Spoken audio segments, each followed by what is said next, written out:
Setting up the graphics settings in Call of Duty can enhance your gaming experience by improving visuals and performance. Follow these steps to optimize your settings for 2026. Step 1. Access graphics settings. Launch the game and navigate to the main menu. From there, select the Options or Settings tab, and then choose Graphics to access the Graphics Settings menu. Step 2. Adjust resolution. In the Graphics Settings menu, find the Resolution option. Set it to your monitor's native resolution for the best visual quality. If you experience performance issues, consider lowering the resolution slightly. Step 3. Set frame rate limit. Look for the frame rate limit option. Set it to match your monitor's refresh rate Hz, 60 Hz, 144 Hz to ensure smooth gameplay.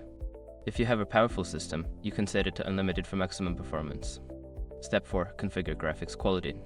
Choose a preset for graphics quality low, medium, high, or ultra based on your system's capabilities.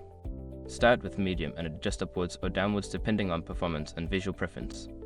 Step 5. Fine-tune individual settings. Scroll through the individual graphics settings such as texture quality, shadows, and anti-aliasing.